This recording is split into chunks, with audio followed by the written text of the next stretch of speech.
Oi, meu nome é Ingrid, sou estudante do Colégio Luiz Augusto Moraes Rego, da turma 3º ano B. E essa é a nossa reprodução da videoaula Paraná, que está disponível aqui no YouTube, aula 11 de Biotecnologia, na matéria de Biologia.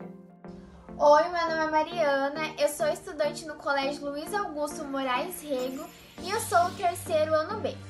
O nosso formato de reprodução de vídeo da aula Paraná foi em forma de slide e a nossa voz como plano de fundo explicando cada um deles.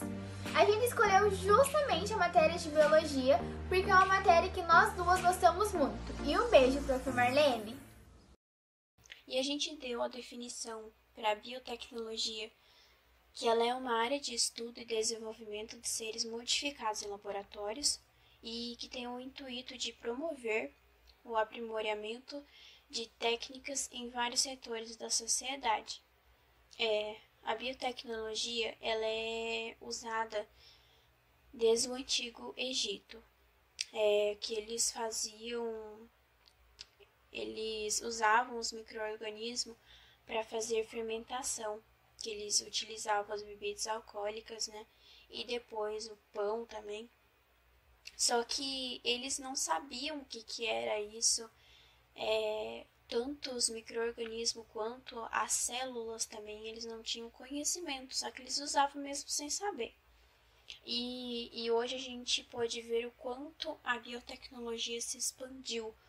Em vários lugares, em vários setores, a gente pode ver a biotecnologia. Por exemplo, na produção de fármacos, fermentações industriais, na produção de vacina, o uso de micro-organismo na agricultura, em exames de DNA, na clonagem, em vários lugares onde a gente pode ver a biotecnologia.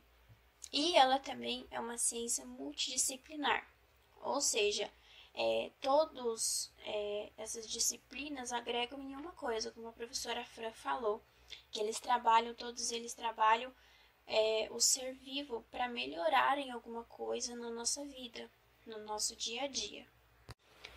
Bom, ao decorrer dessa aula, a gente vai reproduzir os exemplos da videoaula, que um deles são os transgênicos, e a gente descreveu assim.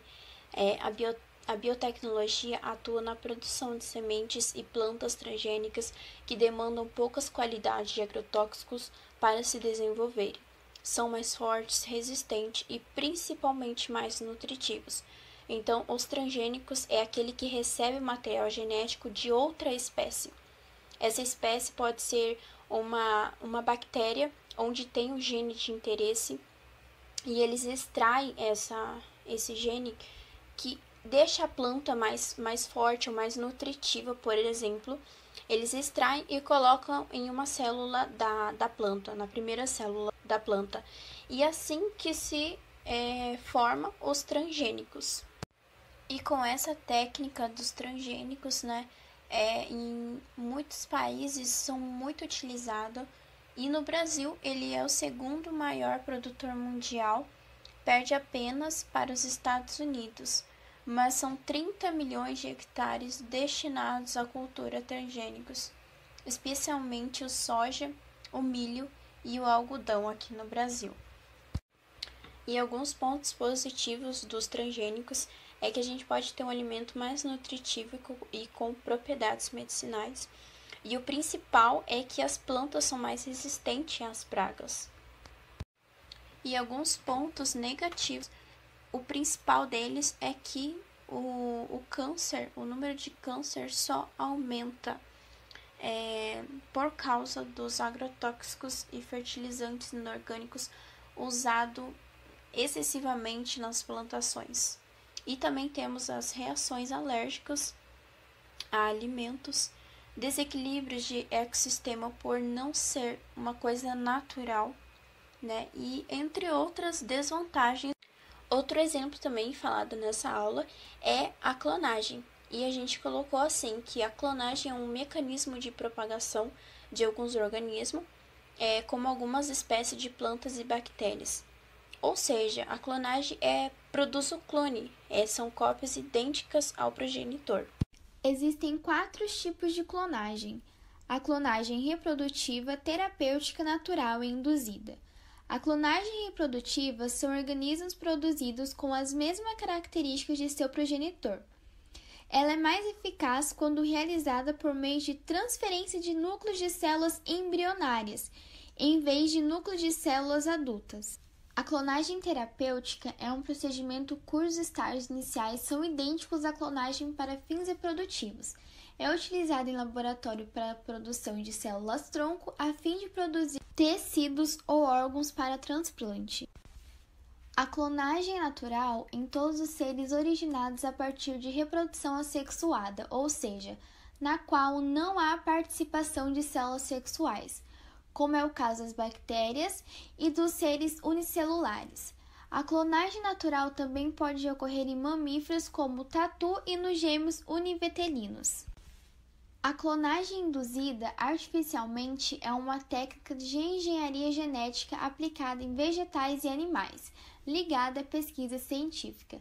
Nesse caso, o termo aplica-se a uma forma de reprodução assexuada produzida em laboratório, de forma artificial, baseada em um único patrimônio genético. A clonagem tem suas vantagens e desvantagens. Fora essas presentes nos slides, também vou citar mais algumas. Como vantagem seriam: a tecnologia humana da clonagem pode vir a ser usada para inverter os ataques cardíacos. As mulheres com riscos elevados de terem síndrome de Down poderão evitar esse risco através da clonagem. A cura da leucemia pode vir a ser um dos principais benefícios da clonagem.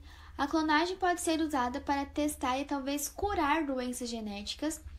E as espécies em vias de extinção podem vir a ser salvas através da clonagem.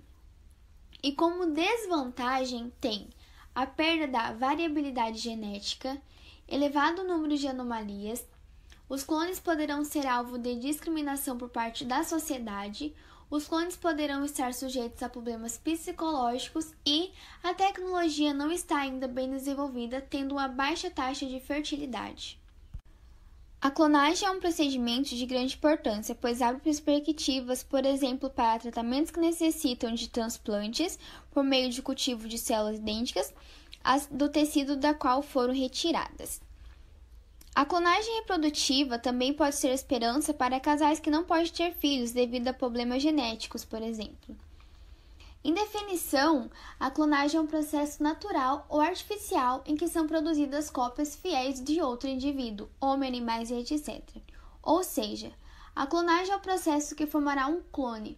O termo clone foi criado em 1903 pelo botânico norte-americano Herbert Weber. Segundo ele, o clone é basicamente um descendente de um conjunto de células, moléculas ou organismos geneticamente igual a de uma célula matriz. Células-tronco. As células-tronco são células indiferenciadas, ou seja, que não possuem ainda especialização.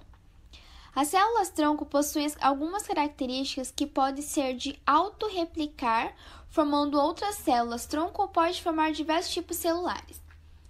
Em termos práticos, podemos afirmar que células-tronco são células que têm o potencial de repor ou recompor tecidos danificados e, assim, auxiliar no tratamento de doenças como câncer, mal de Parkinson, mal de Alzheimer e doenças degenerativas e cardíacas. Existem 3 tipos de células-tronco: totipotentes, pluripotentes e multipotentes. Células-tronco totipotentes são capazes de formar células de qualquer tecido do corpo, inclusive tecidos embrionários e extraembrionários. Costuma-se dizer que esse tipo de célula é capaz de originar um organismo por inteiro. Células-tronco pluripotentes são células de organismos adultos que, através da expressão de fatores de transições específicos, ganham uma característica bastante particular de célula embrionária, a pluripotência. E células multipotentes são as células que, diferentemente das demais, podem diferenciar-se em apenas alguns tipos celulares. Esse tipo de célula é encontrada mais facilmente no nosso corpo e é responsável pela renovação de certos órgãos. Como principal exemplo, podemos citar as células da medula óssea. As células-tronco têm as suas vantagens e desvantagens. Fora essas já citadas nos slides, eu vou falar mais algumas. Vantagens: recuperação de tecido, restauração do sistema nervoso, estudar doenças embrionárias e degenerações, terapia genética e cura de doenças. E como desvantagem, temos dose de utilização, uma vez que a duração ocorre em uma única coleta, sem possibilidade de nova coleta e o volume é restrito.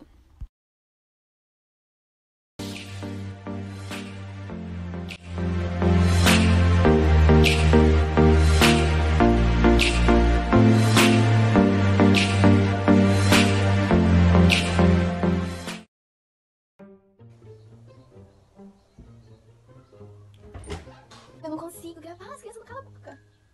As crianças aqui. E o menino atrapalhou eu porque ele gritou no meu vídeo. E essa é a nossa reprodução da videoaula Paraná, que está disponível aqui no YouTube. Mariana. Oi, meu nome é Ingrid, sou estudante do Colégio Luiz Augusto Moraes.